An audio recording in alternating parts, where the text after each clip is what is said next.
Hello YouTube, this is take 20 or so of my compost toilet upgrades. Here is how it could be done in theory in Washington State.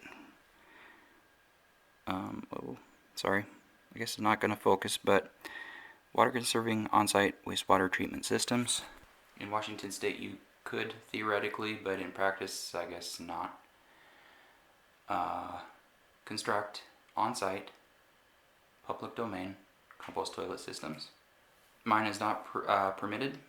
It could be permitted, and so here's how mine works, regardless of permits. I've got a wastewater vessel, I suppose I could call it, just a stainless steel water dish, water for your dogs or whatever.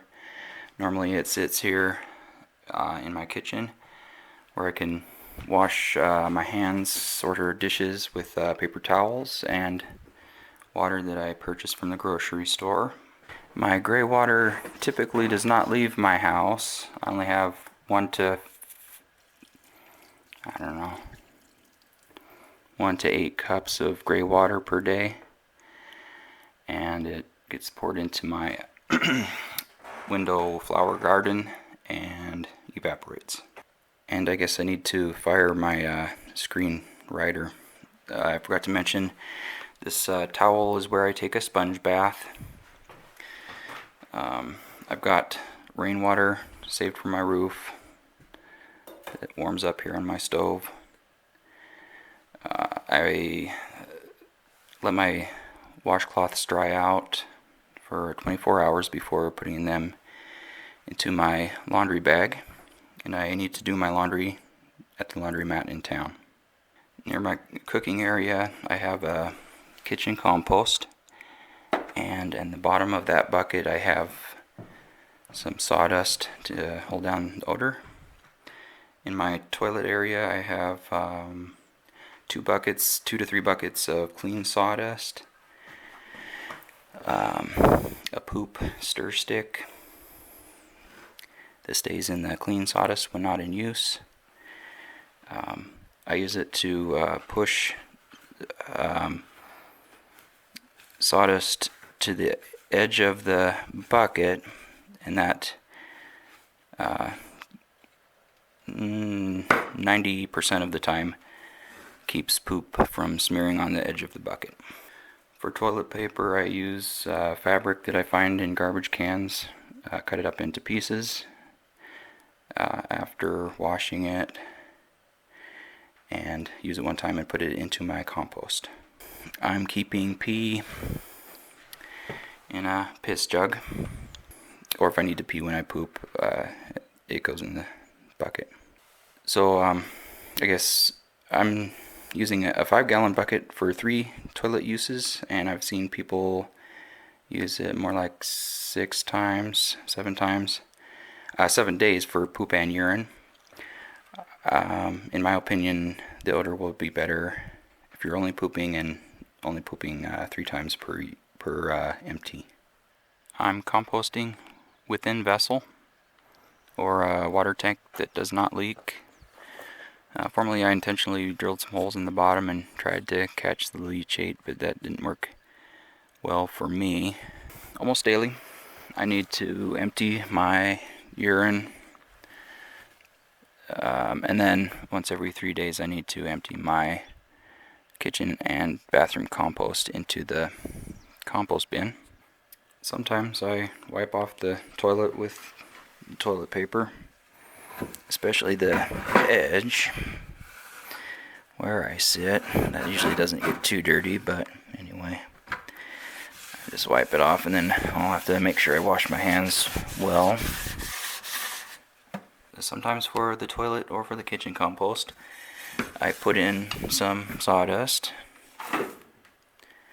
and kind of stir it around a little bit with the poop stir stick to get the moist sawdust that has not fallen out of the compost mixed in, and it'll get dumped out next time.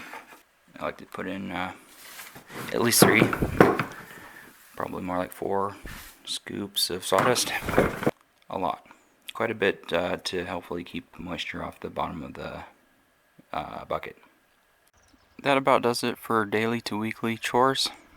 Outside I've got a storage shed to keep clean sawdust dry. That'll freeze up in the winter time, so it's handy to have buckets that can be transported inside easily.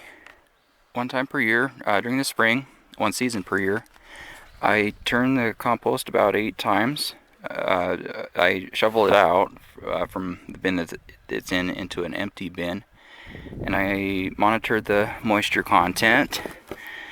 Down here there's just barely some liquid water in the bottom. That's a good amount, I think. I don't mind a little bit of anaerobic activity at the bottom, but I'm going to turn it about 8 times and get the bottom some chance at some air. But I like a moist compost.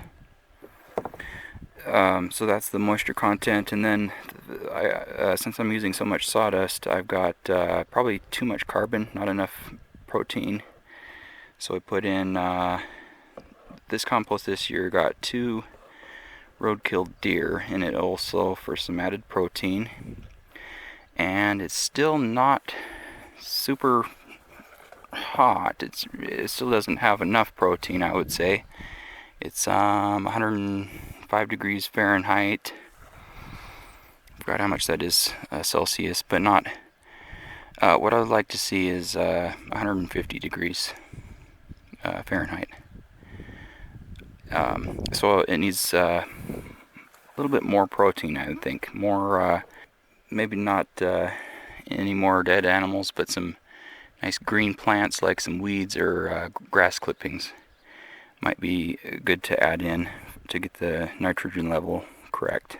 After my compost gets a chance to heat up to, I hope, 150, 160 degrees Fahrenheit, then cool down to about 80 degrees Fahrenheit after a few months, hopefully August or so, I'll put the compost on this hardware cloth above the wheelbarrow. What I want to put on my lawn will go into the wheelbarrow, and then the larger chunks like this, whatever that is, I'll either throw it away or put it into the next year's compost bin.